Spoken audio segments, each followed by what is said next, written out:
Hello, ladies. Happy Friday, and welcome to this week's video. Your weekly bliss tip is what I am entitling it.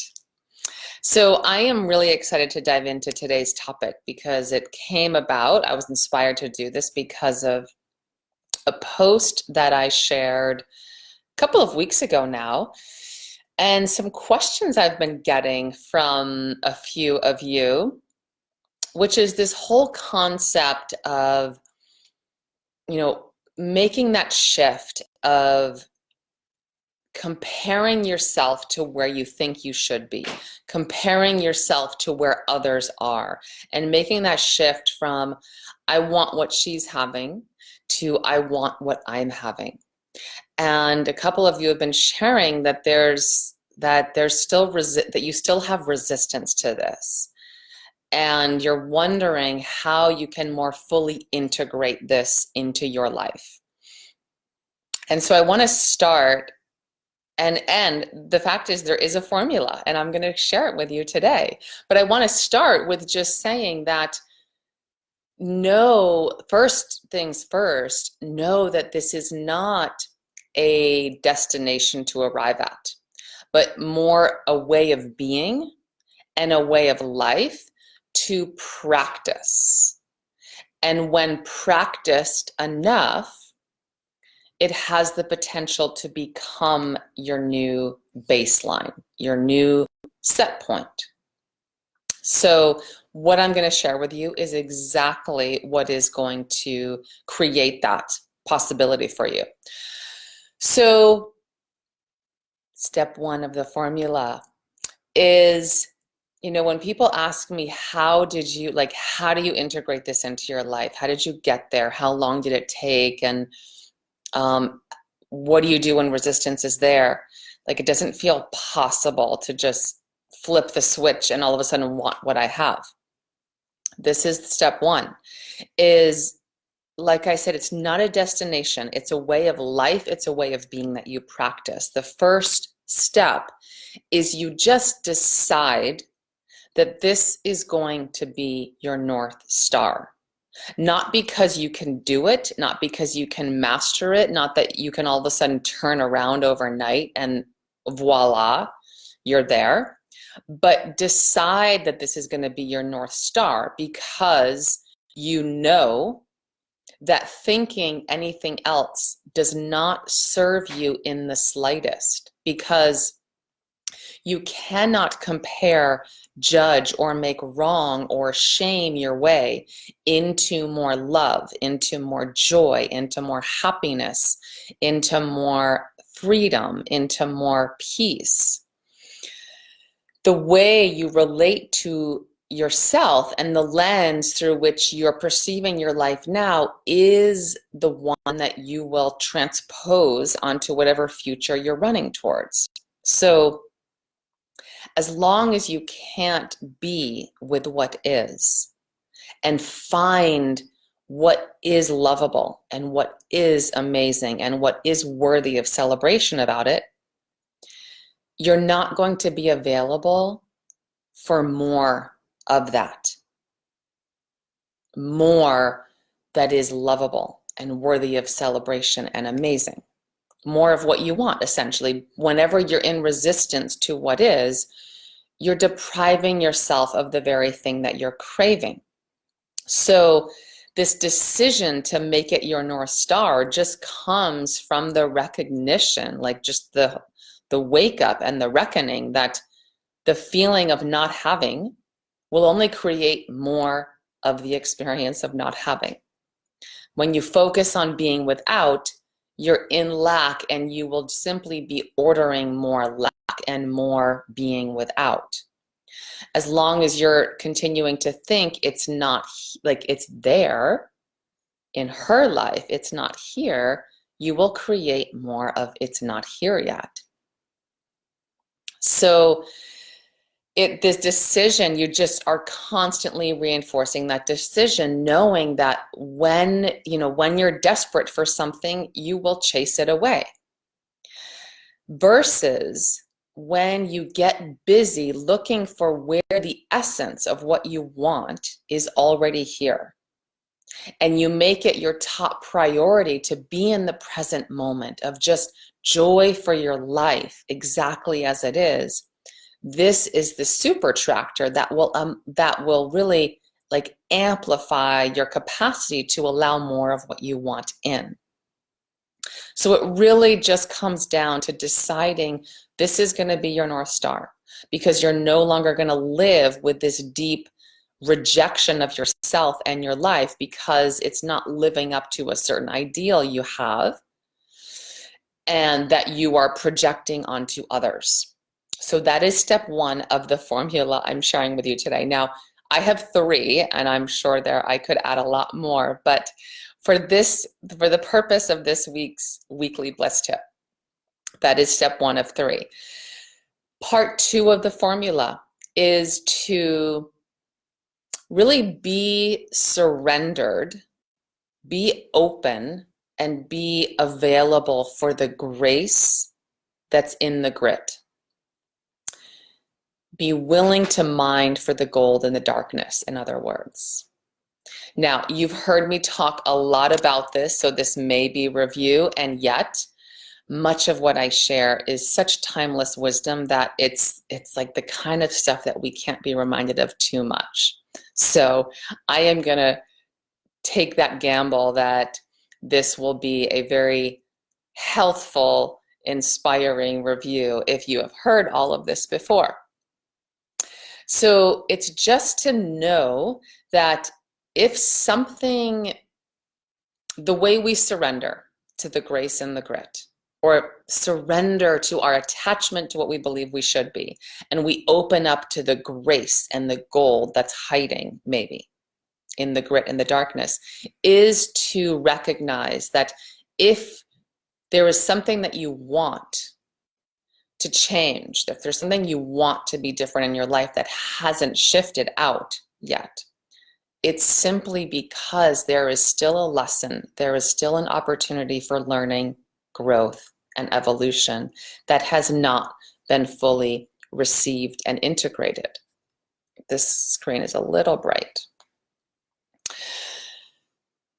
So it's to trust that whatever you are in resistance to, that you wish would just go away, that if only this thing would change and transform, then you could have the life that you want, then you could feel happy.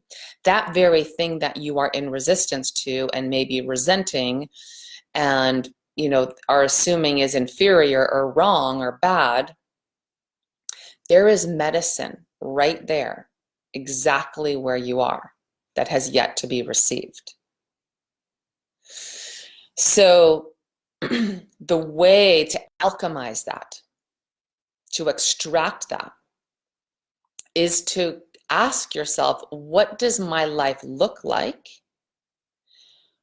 when I'm really filled and committed, like filled with the intention, committed to look at my life through the lens of being perfectly on purpose, and that whatever is happening is exactly what is supposed to be happening and is giving me this precious opportunity to discover the very thing I've been asking for. Now, the very thing you might be asking for is going to be deeper than maybe what you want. It's going to maybe be more like what you need. For example, if life is not delivering to you the very things that you believe you need in order to be happy, that is a tremendous gift. The gift could be that it's asking you to love yourself, love your life, find your worth, find what is worthy of celebration, despite the fact that you are not living up to a certain ideal, or your life is not conforming to the agenda that your mind has about what it should be by now. And it's to be in that innocent curiosity and wonder that, is it possible that I have created this on purpose? That I have created, that I have actually set up, that I'm giving myself this experience, set up certain obstacles and challenges in my life on purpose because this is what I needed or still do need, so that I would be forced to discover what in me is the deepest truth. So it's when, like, this is how you get to that place of wanting what of saying and really feeling and believing and trusting, I want what I'm having. It's by saying, wow, if I've done this by design, and this is all on purpose, and I'm exactly where I'm supposed to be, this is what allows you to let go of the self-loathing and the self-rejection and the victimization and the comparison. So it's coming back again and again. Once you know that that's your North Star, it's coming again to that reflection of, what would a woman who loves herself and loves her life be thinking about herself and her life, and practice believing that more and more, way more than wallowing in, I want what she's having, or I don't want what I'm having. Her life is better than mine.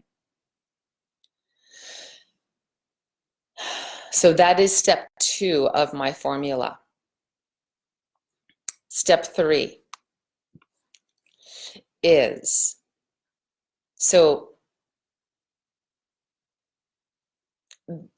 to like turn on its head, or let me put it this way, it's to see through the thought and the feeling and the experience that you may have of, I want what she's having.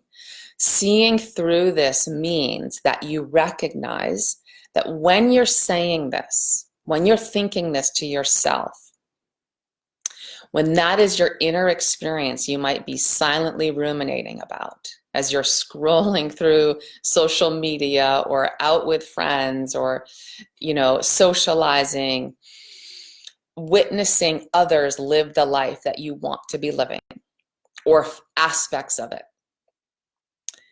What you're really saying is that I want to feel the way I imagine she is feeling as a result of all the conditions in her life and what she's been able to create and accomplish, etc., etc. The fact is, nothing outside of you. So you are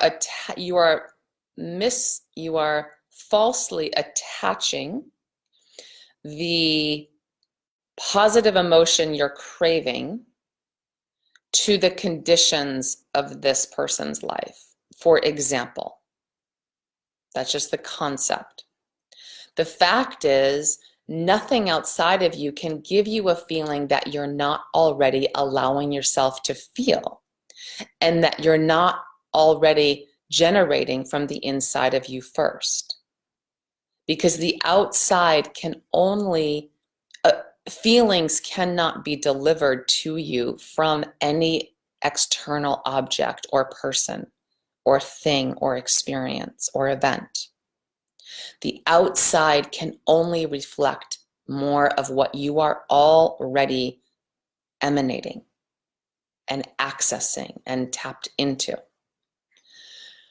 Which means you have total power, you have total freedom, you have total access to exactly what whoever it is that you want what she's having has access to.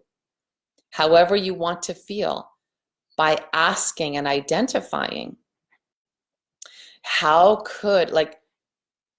that's just part 1. You have access to everything she has access to internally.